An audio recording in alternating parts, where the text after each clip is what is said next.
Hello les réseaux, hello les amis, j'espère que vous allez bien. J'ai pas un super bon réseau, j'espère que ça va passer. Et je vais à la fois qui déraille. Euh, bon, ce soir j'avais envie de vous parler des objets. On est mercredi soir.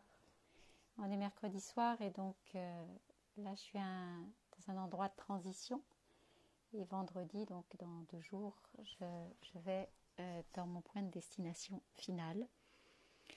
Et donc, depuis quelques jours, dès que j'ai un moment, je fais encore du tri, on va dire, vraiment pour choisir les objets que j'ai envie d'emmener avec moi, les objets dont j'ai besoin. Coucou Guy, coucou Sylvie, coucou Marie-Claude. Ah, je suis contente de vous voir là. Et donc, je suis encore en train de faire du tri. Et je me faisais une réflexion de dingue tout à l'heure parce que ça fait 4 ans que je suis sur une vie nomade et que mon mode de vie, j'ai envie de dire, m'impose un petit peu d'être plutôt légère, donc avec peu d'affaires et peu de superflu, pas du tout de superflu. Néanmoins, euh, il y a des endroits dans nos vies, alors je ne sais pas si c'est la même chose pour vous, vous allez me dire, mais il y a des endroits dans nos vies où, où ça peut vite s'accumuler. Ça peut vite s'accumuler. Et je regardais tout à l'heure, j'étais en train de remplir mon deuxième sac poubelle. Je me disais, c'est pas vrai, mais comment j'ai pu... euh, comment c'est arrivé jusqu'à moi, tout ça là. Alors, il y a beaucoup de papier aussi, voilà, et ça fait du bien des fois de se plonger dedans et de se dire, bon, ça c'est du brouillon, ça ne fait plus sens. Donc dans mes affaires de travail, il y a pas mal de choses effectivement que je jette, même si j'ai plein d'outils qui m'ont permis de me délester du papier, mais quand même, j'aime beaucoup l'écriture, donc j'utilise encore beaucoup ce support-là. Et ça, c'est pas toujours top, surtout quand on doit le porter à dos d'âne ou à dos de femme. C'est pas toujours super confortable. Donc là, il y a un premier endroit où effectivement, pour moi, parfois le bas blesse. Il y a un autre endroit où ça s'accumule très très vite. C'est sur alors, j'allais dire les produits cosmétiques, pas uniquement parce que vraiment je fonctionne avec j'ai envie de dire, très peu de choses. Ou en tout cas, quand j'achète mes produits, je choisis des formats pocket. Et puis, ce qui n'est pas toujours d'ailleurs compatible avec une démarche éco-durable, parce que ça multiplie les emballages. Mais voilà, moi j'ai besoin que ce soit compact, j'ai besoin que ce soit petit, j'ai besoin que ce soit léger. Donc c'est ce qui prime dans ma façon de choisir les objets, y compris ce qui rentre dans ma trousse de toilette. Mais dans les produits cosmétiques, en fait, et je regardais aussi dans la salle de bain de ma maman, là, je me dis, mais c'est fou, tous ces produits qui s'accumulent au bord du lavabo. Et en fait, il y a beaucoup de choses qui sont là depuis des mois, voire des années, qu'on a essayé, qui convient pas, et puis du coup on le délaisse, etc. Et je trouve que c'est un endroit où ouais, il y a beaucoup de superflu, Puis je regarde aussi voilà, l'investissement que ça représente, le coût en termes d'impact aussi écologique. Beaucoup de flacons à peine entamés, beaucoup de fonds de flacons qui traînent. Et c'est vrai aussi pour tous les produits de soins, santé, j'entends. Hein, regardez dans votre armoire à pharmacie, mais il n'est pas rare d'avoir trois désinfectants par exemple, plusieurs boîtes de Doliprane, enfin voilà, des choses qu'on a en double ou en triple, et au cas où, ou alors on les a achetés à des moments où ça manquait, et puis après on cumule.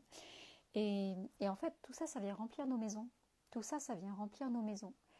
Et je me disais tout à l'heure, mais alors comment ça va être pour moi en redevenant plus ou moins sédentaire? Est-ce que je vais aussi avoir cette tendance à accumuler qui revient visiblement si naturellement et qui, même quand on est nomade, est présente? Enfin voilà, il y a tout le temps un point de vigilance à cet endroit-là.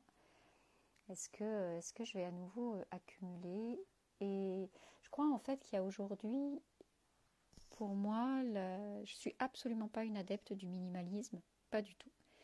Le fait d'avoir peu d'affaires, c'est une conséquence de mon choix de vie. C'est pas un choix de base, c'est pas un principe de base. C'est vraiment coucou Marie-Christine. C'est vraiment quelque chose qui est une conséquence de.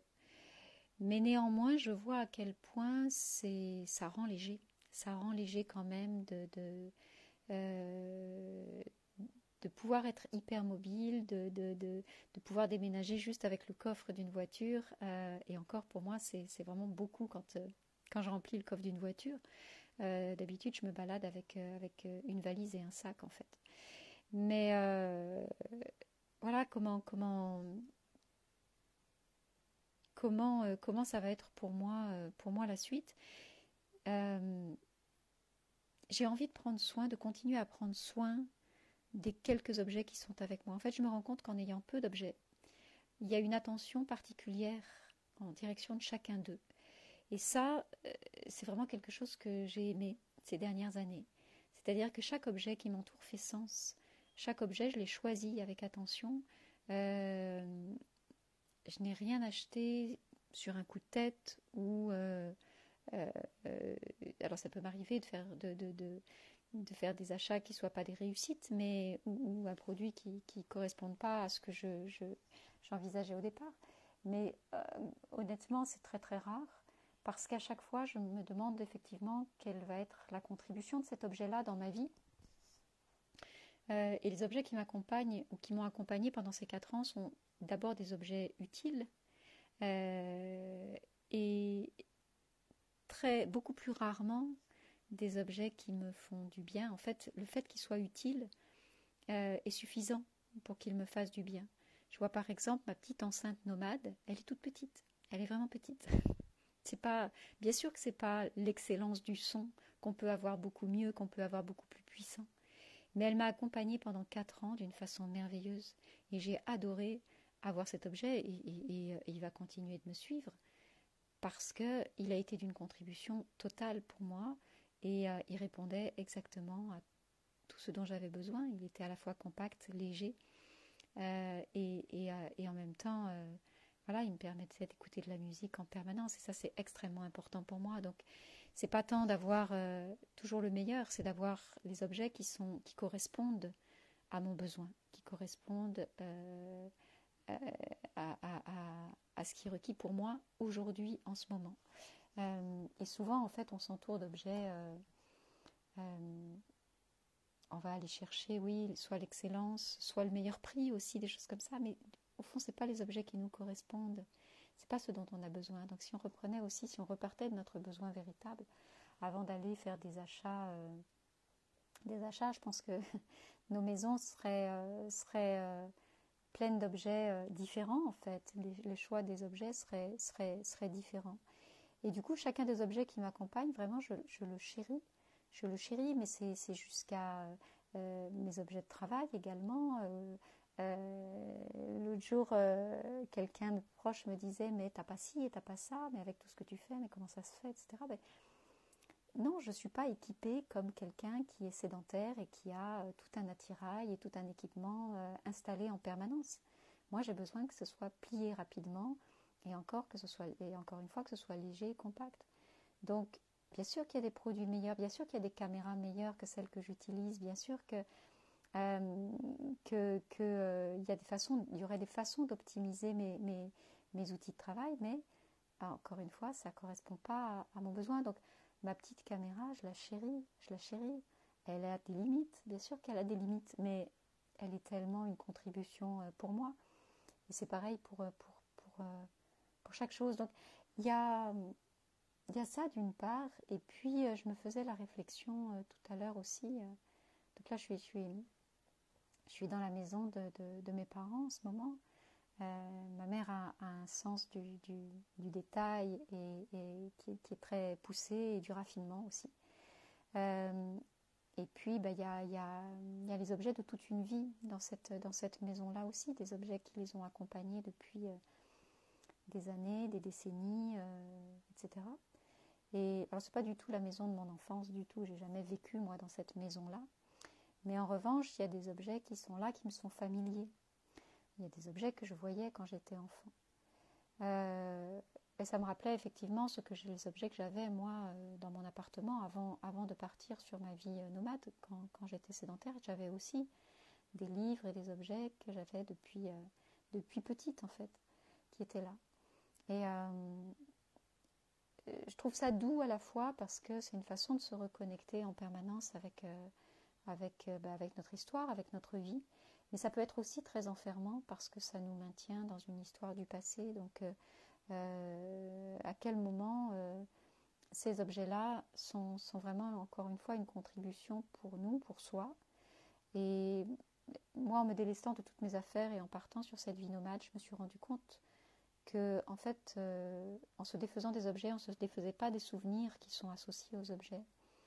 Et ça, c'est vraiment précieux parce qu'en fait, les souvenirs, ils sont à l'intérieur de nous.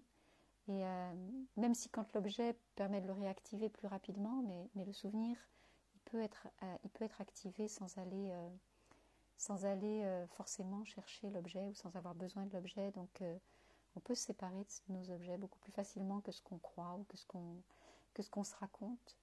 Et moi, aujourd'hui, j'ai vraiment besoin d'honorer les objets. Les objets que j'ai sont une contribution pour moi, mais j'ai aussi besoin d'honorer les objets qui m'accompagnent.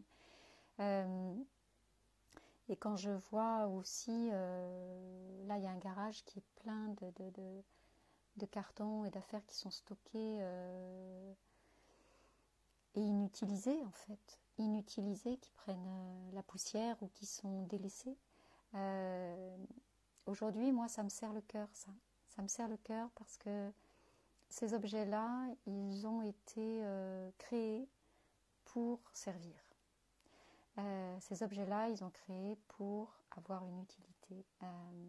Ils ont été créés pour prolonger la main de l'homme aussi. Voilà, ils ont une fonction. Et quand un objet traîne au fond d'un carton ou quand un objet traîne au fond d'un placard pendant des années, il ne fait pas son job, on ne lui permet pas de faire son job. Donc, c'est vraiment plus une contribution à la fois pour soi et à la fois pour l'objet d'aller le remettre en circulation, d'aller le vendre, d'aller le donner, d'aller le proposer à d'autres, mais de permettre à la vie aussi de passer par cet objet-là. Les objets, c'est comme notre maison, hein, c'est pas inerte, il y a une vibration, ils sont porteurs d'une vibration. Et quand les objets sont délaissés à un endroit, ils perdent en énergie, ils déclinent. Je regardais tout à l'heure, je récupérais une boîte que j'avais chez moi il y a des années, et une boîte toute simple, une boîte en carton. Et j'avais pas prévu du tout de l'emmener ou quoi aux caisses. Et je me suis rendu compte en la prenant entre mes mains qu'elle était toute grise, toute sombre. Je me suis dit, mais c'était pas sa couleur d'origine. Alors j'ai pris un coton délicat et puis j'ai commencé à la mouiller tout doucement parce que c'est une boîte en carton. Alors je me suis dit, est-ce que la couleur a passé? Et en fait, elle était uniquement sous une espèce de couche de poussière et de je ne sais quoi qui avait durci tout autour parce qu'elle était dans un endroit oublié. Et voilà, et du coup je sentais c'était joyeux pour moi de lui redonner un peu ses couleurs et je sentais voilà, cet objet-là qui reprenait vie vraiment. Et du coup j'ai décidé, je vais l'emmener avec moi, cette boîte-là.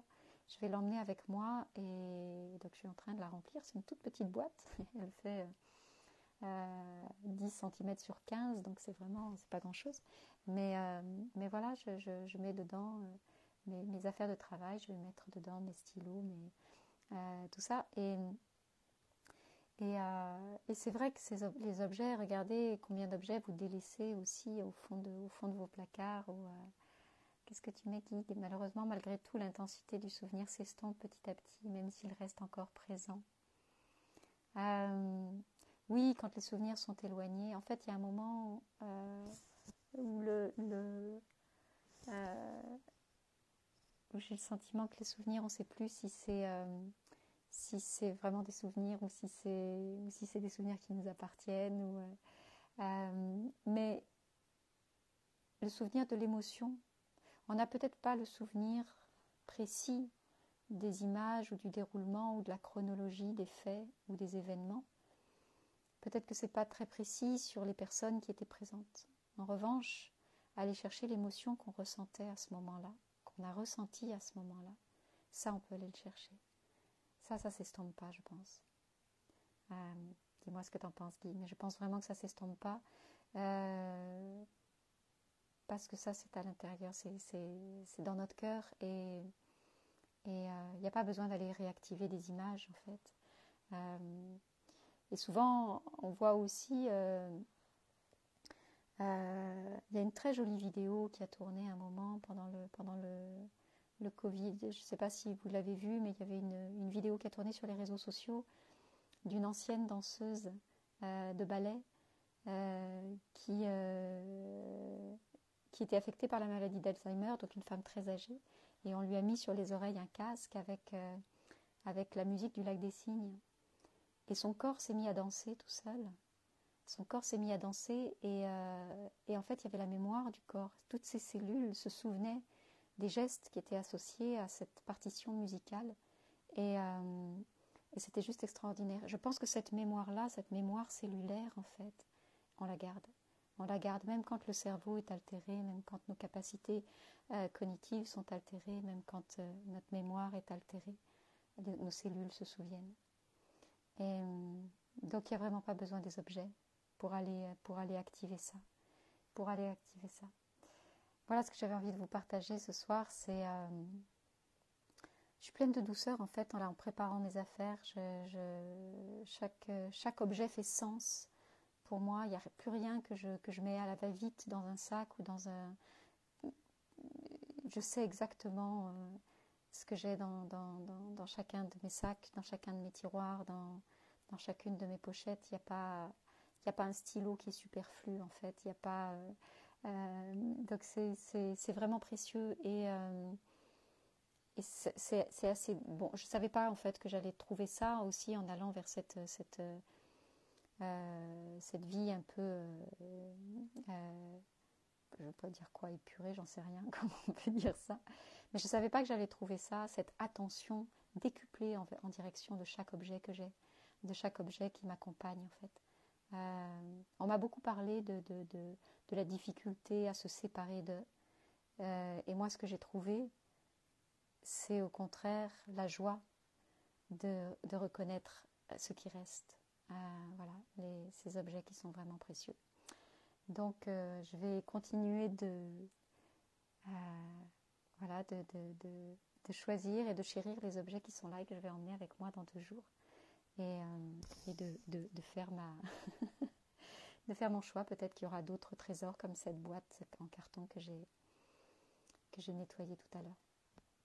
Voilà mes amis, prenez soin des objets qui sont autour de vous, prenez soin des objets qui vous entourent et on se retrouve demain. Je vous souhaite une belle soirée, une belle nuit.